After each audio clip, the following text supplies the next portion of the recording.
Assalomu alaykum. Bugun biz sizlar bilan tanani turli sohalarda uchraydigan kistalar, ya'ni pufakchalar haqida gaplashamiz. Juda ham ko'pchilikda tekshiruvlardan o'tganda, aytaylik, MRT tekshiruvlardan o'tganda, rentgen tekshiruvlardan yoki UZI tekshiruvlardan o'tganda tanasini turli xil sohalarda har xil kistalar aniqlanib qolishi mumkin. Aytaylik, bosh miyada subarachnoidal kistalar, bosh miyani oddiy kistalari yoki buyraklarda kistalar, jigarda kistalar, ayrim holatlarda oshqozon osti bezida kistalar aniqlanib qoladi va juda ham ko'pchilik bu kistalardan qo'rqadi va bu kistalar xavflimi, hayotimga xavf soladimi, bu kistalar rak o'sma emasmi degan qo'rquv xavotir bilan shifokorlar ko'rigiga boradi yoki tekshiruvlardan o'tadi yoki umrini faqat shuni o'ylash bilan o'tadi. Ayrim insonlar bosh miyasida subarachnoidal aniqlangandan keyin butun umr o'sha narsani kuzatib, tekshirib, o'smayaptimi xavotir olib yurishadi. Aslında olganda tanani turli sohalarda kistalarni uchrashi bu tabiiy holat. Bu kistalar bir necha xil guruhlarga bo'linishi mumkin. Ya'ni kistalarda shunday turlari borki,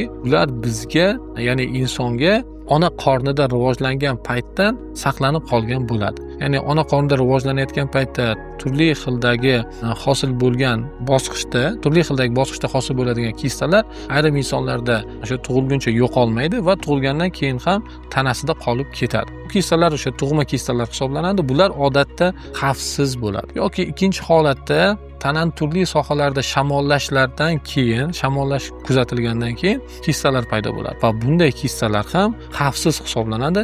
Shamollash bartaraf etgandan keyin ayrim holatda bular butunlay yo'qolib qoladi yoki ma'lum bir muddat saqlanib qolishi mumkin. Bunday kistalar ham odatda xavfsiz hisoblanadi. Uchinchi turdagi kistalar bor. Bunday kistalar turli xildagi boshqa o'simtalarning boshlang'ich davri, boshlang'ich etapi hisoblanadi. Ayrim holatlarda shunaqa holatlar ham kuzatiladiki, ya'ni polikistoz kasalligi, masalan, buyrak polikistoz kasalligi bo'ladi. Bu buyraklarda juda ham ko'plab kistalar bo'lishiga sabab bo'ladi.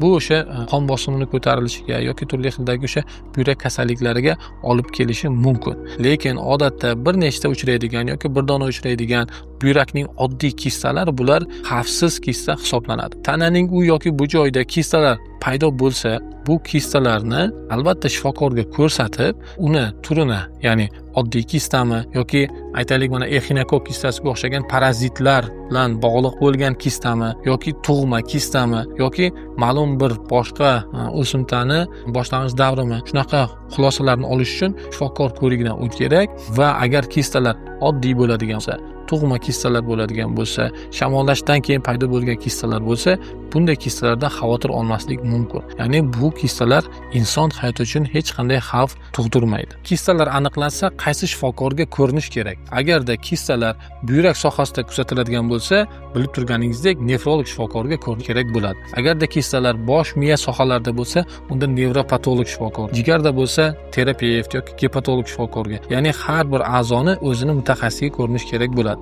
O'shanda mutaxassis bu kistalarni ko'rib, xavfsiz kista ekan, buni hech qanaqa davolashning keragi yo'q, buni sababi mana bo'lishi mumkin degan xulosani beradi yoki bu kistani mana bunday tekshiruvlar o'tkazish kerak va keyin mana bunaqa davo choralarini ko'rish kerak deb o'zini tavsiyalarini beradi. Agarda sizda yoki yaqinlaringizda shunday holatlar kuzatilayotgan bo'lsa, bizni Hilol Med Center klinikamizda turli xil yo'nalishdagi mutaxassislar bor.